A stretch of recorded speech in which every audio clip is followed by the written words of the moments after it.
Saudações a todos, sou o professor Felipe, da cidade de Itabira, professor de Ciências da Escola Estadual Dona Eleonora Nunes Pereira, e vou fazer com vocês a correção das atividades de Ciências da semana 2 do Plano de Estudo Tutorado da Secretaria Estadual de Educação, de Minas Gerais.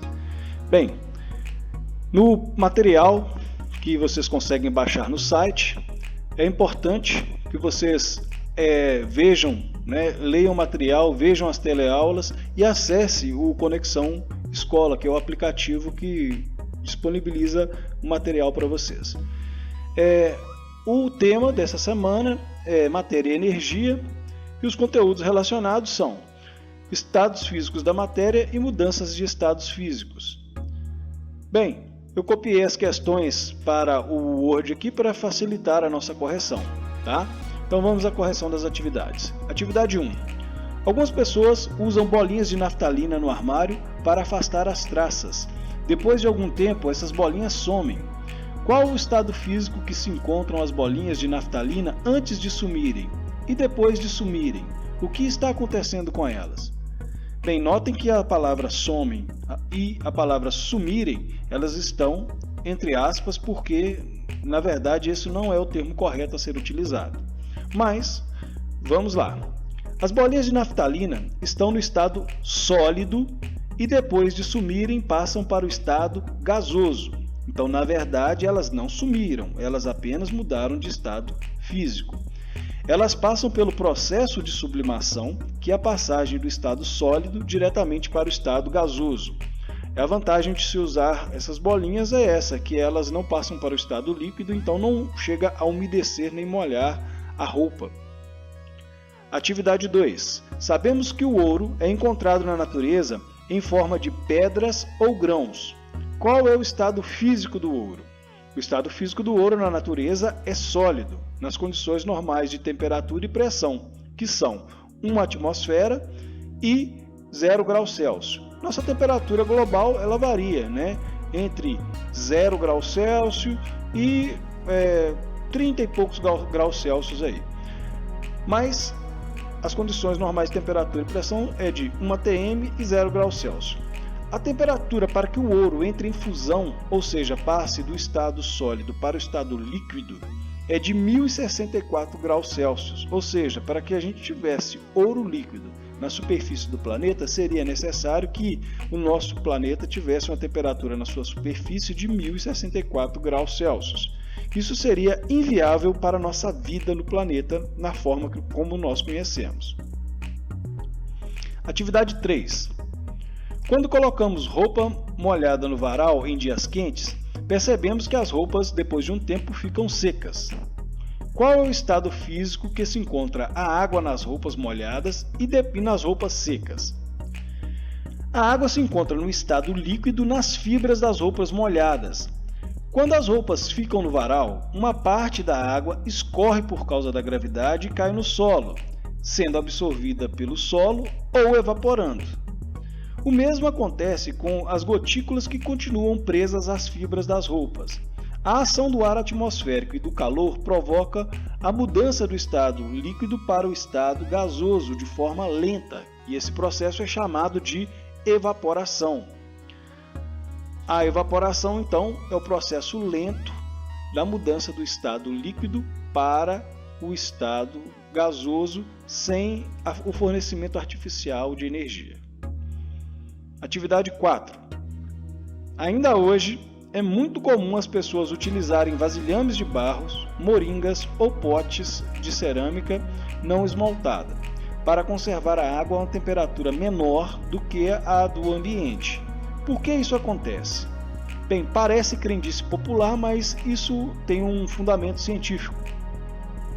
A porosidade do barro permite que uma parte da água líquida contida dentro do pote passe por seus poros e, ao entrar em contato com o ambiente externo, ela passa do estado líquido para o estado gasoso através do processo de evaporação.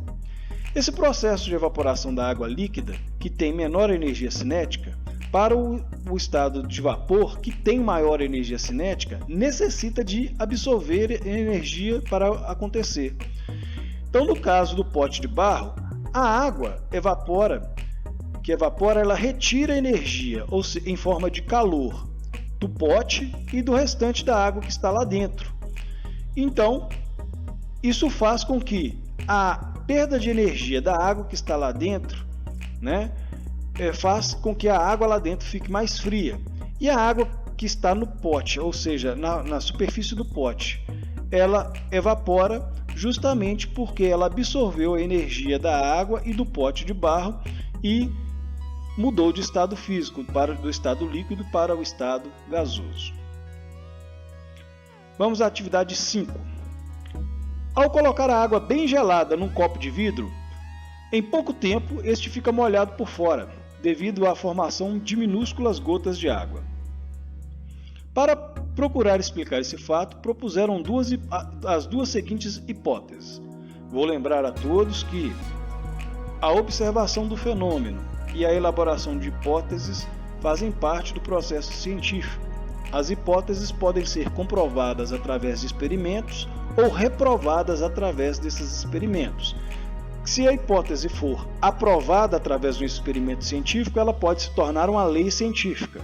Se a hipótese for reprovada através de um experimento, é necessário que se reinicie o processo científico de observação, formulação de hipóteses e novos experimentos. Então vamos à hipótese A. A hipótese A sugere que, se a água aparece do lado de fora do copo, então o vidro não é totalmente impermeável. As moléculas de água, atravessando lentamente as paredes do vidro, vão formando as minúsculas gotículas. Então essa primeira pessoa elaborou essa hipótese. Vamos à hipótese B. Se aparece água do lado de fora do copo, então deve haver vapor de água no ar. O vapor d'água, entrando em contato com as superfícies frias do copo, se condensam em minúsculas gotículas. Essa é a hipótese B.